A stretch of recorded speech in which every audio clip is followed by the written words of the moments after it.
के बारे में बताने जा रहे हैं कि सांप जब व्यक्ति को काटता है तो कैसे उनके शरीर में सांप का जहर जाता है और किस कारण से सांप का जहर निकल करके उनके शरीर में प्रवेश करता है और यह जहर कितने प्रकार के होते हैं।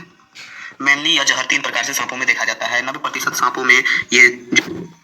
90% सांपों में हीमोटॉक्सिन जहर जो होता है वो 3 घंटा तक वो व्यक्ति बच सकता है, जबकि न्यूरोटॉक्सिन और साइटोटॉक्सिन जहर जो होता है ये ब्लड से फैलता है और यह तुरंत ही मर जाते हैं व्यक्ति। और सांप काटने के बाद जब व्यक्ति को बचाना चाहते हैं तो उस समय डॉक्टर उसे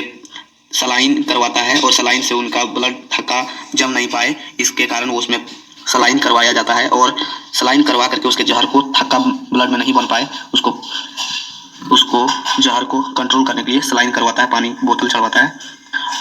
और सांप काटने पर एक सुई भी आता है जिसको एंटी वेनम कहते हैं, यानी वेनम को निष्क्रिय करने के लिए एंटी वेनम का प्रयोग किया जाना चाहिए।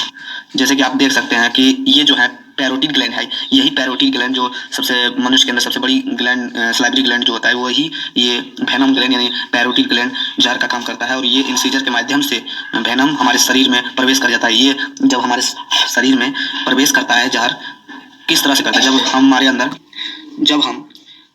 जब सांप किसी व्यक्ति को काटता है, यहाँ से जी निकलता है, यहाँ से जहर निकलता है, तो मनुष्य को जब ये सांप काटता है तो ये दांत जो होता है, इंसीजर दांत जो मतलब 2 दांत जो होता है, इसी दांत को जब गड़ाते हैं तो ये दांत से ये वेनम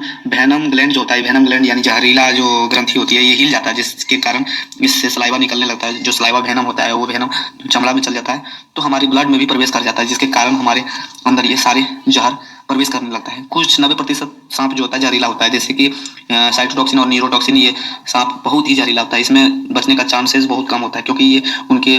कोशिका और उनके ब्लड को ही नुकसान करता है, जबकि हीमोटॉक्सिन जो होता है पूरी तरह से ब्लड को नुकसान करने के लिए उन्हें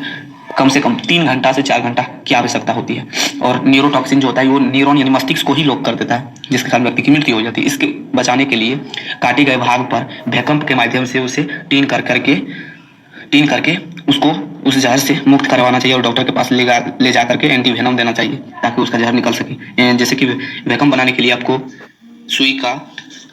इंजेक्शन को काट करके उसको बनाना,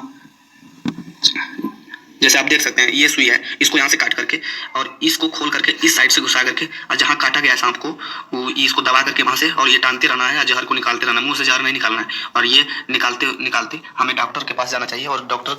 से सलाह लेकर के हमें डॉक्टर जो भी करने को कहे वही करना चाहिए। और हमें मृत्यु से डरना नहीं चाहिए कि हम मर जाएंगे। इससे हार्ट अटैक भी होता है, ज़्यादातर व्यक्ति हार्ट अटैक से ही मर जाते हैं सांप काटने के बाद, इसलिए हमें बॉडी को स्थिर रखना चाहिए हमारी।